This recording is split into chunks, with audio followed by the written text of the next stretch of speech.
Hi, welcome to my channel, or welcome back as the case may be. My name's Lisa. I'm glad you're here.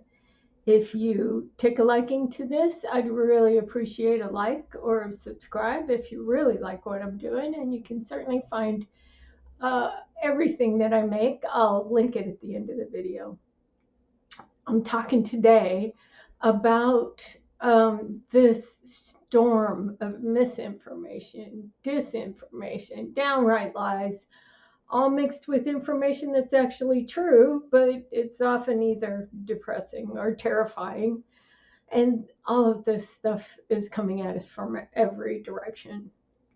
The first 8 lines on my news feed the morning I started putting this together were Beijing is not backing down on tariffs as the trade war with China heats up. A helicopter crashed in the Hudson River, killing all aboard, including corporate aristocracy, which is not really a thing. My sympathy goes out to the family because death doesn't give a damn about your class or your age or your money. Our federal representatives passed a bill saying non-citizens can't vote. And oh, by the way, that's already against the law. 1,700 pounds of butter sold in 7 different states was being recalled because it's been contaminated with poo juice. Luckily for me, it's expensive butter, and I buy the cheap stuff at Walmart.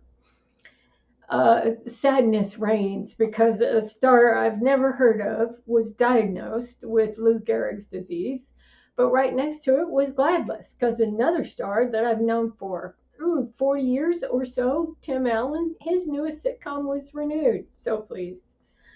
The AARP is asking if my wrinkly buddies and I should be taking muscle builder supplements in order to hang on to muscles that are around here somewhere. As soon as I find them, I'll let you know. Anyone following the stock market closely now has motion sickness due to the aforementioned trade wars. Cleanups also underway on the Keystone Pipeline's 147,000 gallon oil spill in rural North Dakota. I was born in North Dakota.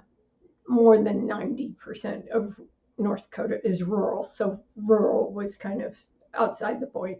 But at any rate, all of this, floods around us. And are we supposed to be happy? Is that the overall point of me throwing out this list of the morning's headlines? Well, yeah, because it's not just possible to be happy, it's easy. Okay, I lied. It's not easy, but it is cheap. Here's the deal, sunshine. If you are a member of the corporate aristocracy, and I'll quit making quotey fingers any minute now, or if you buy bougie butter, Cabot was the one that had the poo problem, you probably aren't my audience for this. And if you invest heavily in the stock market, you're probably not watching this either. For my audience, I would be willing to bet that the vast majority of those headlines don't actually impact you because they don't impact me. And a few of them are gonna, as prices change due to all the tariff cockapalooza, but probably not as much as you think, and definitely not as much as the media is telling you it will. But there's nothing you can do about it, right? Well, if there is something you can do about it, you should probably go do that little thing and stop watching weird old ladies on YouTube. Are you still here? Yeah, I'm pretty sure that you can't fix it any more than I can. Only a few people can, and they aren't, well, here. But the point of this is the actual audience for all this mess is the point of those 8 things that showed up in my feed. 2 are actually impacting me. Well, only if you think the AARP impacts me, and believe me, most of the time it doesn't. Point number 2 is that it's not real. Oh, don't get me wrong, okay? The actual things happening are real, but the worry and the panic that you feel are not. They're invented. Clickbait, you say, a reason to get you to click. But there's a reason why it's about a whole lot more than that. I'm old enough to remember the uproar when the television news brought the Vietnam War into our living rooms. The president got involved, asked the media to stop showing it, but they didn't. They felt that they had a responsibility then to show the truth. According to the National Archives, Americans could see military abuses on television, such as the My Lai Massacre in 1968, which sparked riots in cities and university campuses across the nation. This outrage, fueled by television coverage, ultimately led to the decision to the withdrawal of U.S. troops in 1973 and end of the U.S. involvement in the war. In 1970, the Ohio National Guard shot and killed 4 students at Kent State who were protesting Nixon's broken campaign promises of getting us out of Vietnam. The My Lai Massacre, the Kent State Massacre, were the first time all Americans found out about the actual news and how awful it really was without having to go to a movie theater and see a newsreel. They heard it in their own living rooms while they were sitting down after dinner. That experience was an avalanche that taught the news media that they had power beyond all reckoning. They could literally reshape the world by what they said and showed to people across the nation. And they figured out that businesses would pay big money to advertise with them while they did the reshaping. And that was what taught businesses what it was like to really be inside your house, telling you what their wonderful product could do for you. Unfortunately, in so doing, the newsies left behind the knowledge that all those things that reshaped the world were true. That part was lost in translation and dollar signs. It generated $1 billion business that sold truth for money. You would think that believing it could all be lies would make it so that we could dismiss it all. But we don't know what is and isn't true. And I hate to tell you this, but anyone on either side of the news media who's telling you how to think isn't telling you the news. They're telling you what will keep you coming back, what will keep you scared, what will keep you watching the news. And if that's a lie, they'll tell that too.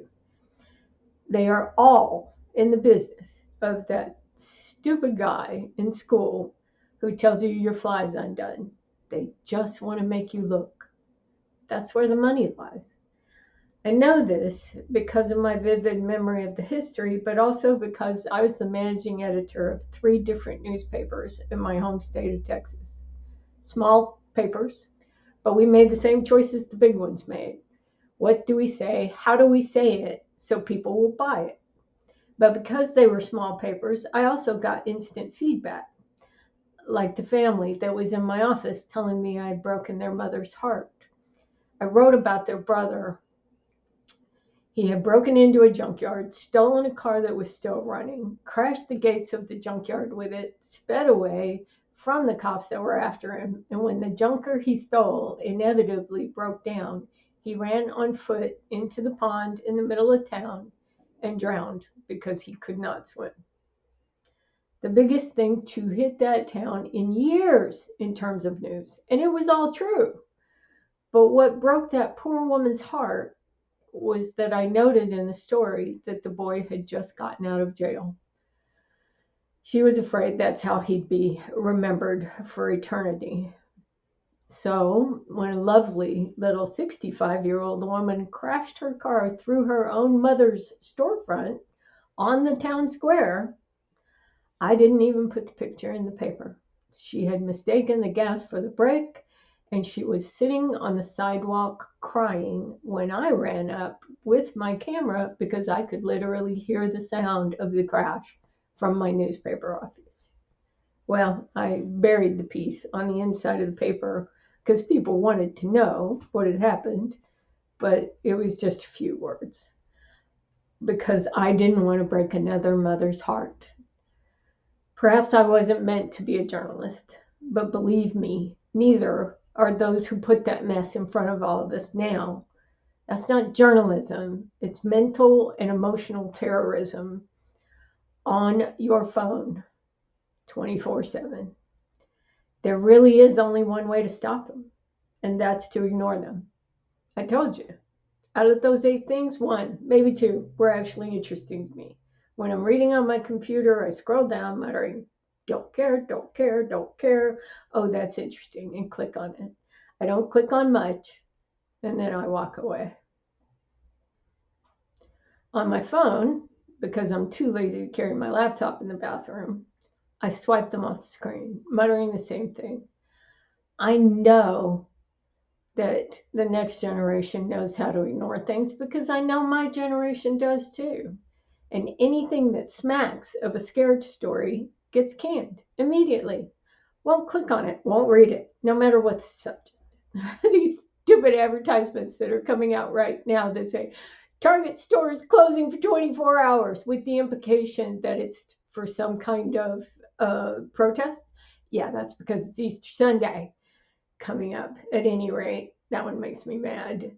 But if these people can get you scared or angry, you will watch even more to find out what's going on. And every time you open that site or change the channel to watch them, they earn more money from your emotion. There's an old adage in the computer biz that if you're not paying for the product, then you're the product.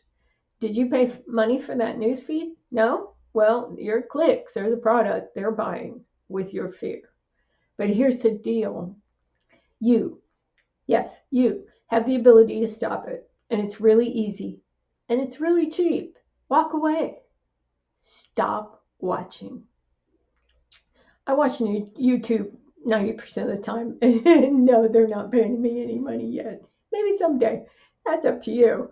But I watch it 90% of the time because it finally makes it where I can reward the ones who do good work with a like and a subscribe. And I can tell YouTube, I don't like the video every single solitary time one of those little scaremongering bastards pops up on my screen. Every time. Easy. Cheap. I even quit watching the Weather Channel because they're trying to scare me instead of trying to tell me the dang weather. Do not name winter storms. That's the stupidest thing I ever heard of. Anyway, I also don't care what the weather's like in Florida. That was the other reason I quit watching it. But I just check the weather on my phone and leave it at that. My sources, as always, about anything that I've cited above are in the description. And most of the time these days, I say that I could be wrong about all this, I'm just thinking out loud. But this time, I'm not wrong. Stop watching and tell me what you think. If I made you think and just stop for a minute and think about any of this, don't forget to use the like and subscribe button. Okay? I'll see you in the next video. Bye.